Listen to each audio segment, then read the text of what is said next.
आज যে টিউটোরিয়াল ভিডিওটা সেটা হচ্ছে এমএস ওয়ার্ড সম্পর্কিত। আজ আমরা এই ভিডিওটার মাধ্যমে জেনে নেব আমরা আমাদের এমএস ওয়ার্ডের ফন্ট কিভাবে কিবোর্ড শর্টকাটের মাধ্যমে পরিবর্তন করতে পারবো।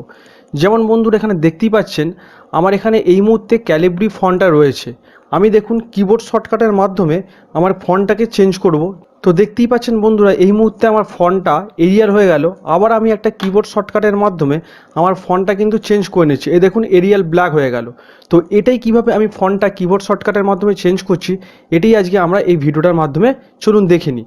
তো মূল ভিডিওটা শুরু করার আগে একটাই কথা বলবো, আপনি যদি আমার চ্যানেলে নতুন হয়ে থাকেন তাহলে অবশ্যই চ্যানেলটা সাবস্ক্রাইব করে নেবেন, আর যারা অলরেডি সাবস্ক্রাইব করে নিয়েছেন তাদের অসংখ্য ধন্যবাদ।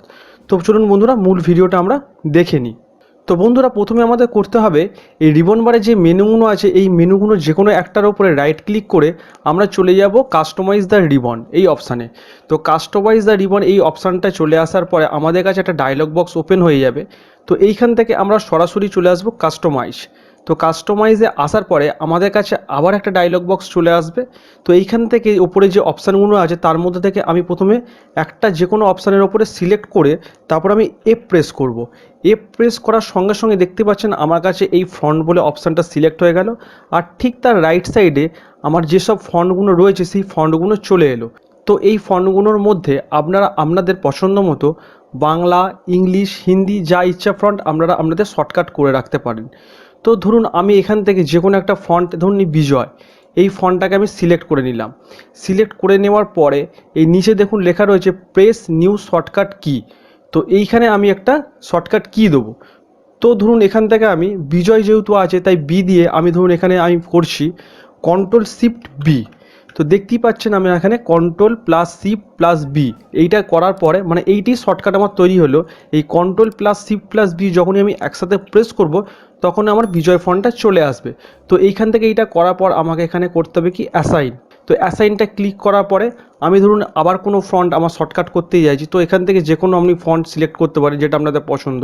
তো ধরুন এখান থেকে আমি এই যে প্লে বিল যে ফন্টটা রয়েছে তো এই ফন্টটাকে আমি সিলেক্ট করে নিলাম। সিলেক্ট করার পর আমি ধরুন এখান থেকে আবার কন্ট্রোল শিফট টি দিলাম। তো আপনাদের পছন্দ মতো আপনারা মনে রাখতে পারবেন এরম যে কোনো শর্টকাট আপনারা তৈরি করবেন। কন্ট্রোল প্লাস শিফটটা আপনাদের দিতেই হবে, এর সঙ্গে সঙ্গে আপনারা যে কোনো অ্যালফাবেট দিতে পারেন।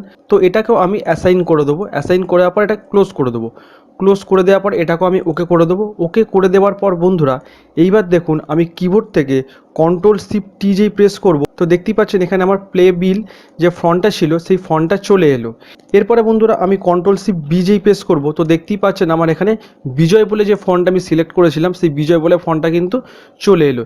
এরপর আমি যখন এখানে লিখবেন তো কিছু লেখা আপনারা আপনাদের ফন্ট পরিবর্তন করে করে এরমভাবে লিখতে পারেন। তো সেক্ষেত্রে আমাদের কি করতে হবে, এইখান থেকে গিয়ে আর ফন্ট পরিবর্তন করতে হবে না। আপনাদের পছন্দ মতো ফন্ট আপনারা কিবোর্ড শর্টকাটে করে রাখবেন, আর সঙ্গে সঙ্গে আপনারা যখন কিবোর্ড শর্টকাটটা এখানে মারবেন তখনই আপনাদের ফন্টটা কিন্তু অটোমেটিক এখানে চেঞ্জ হয়ে যাবে।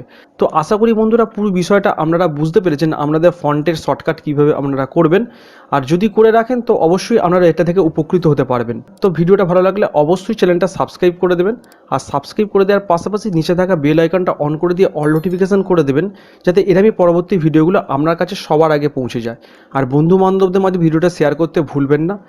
ভিডিওটা অবশ্যই একটা লাইক আর কমেন্ট করে দেবেন। দেখা হবে এরকমই কোনো পরবর্তী ভিডিও।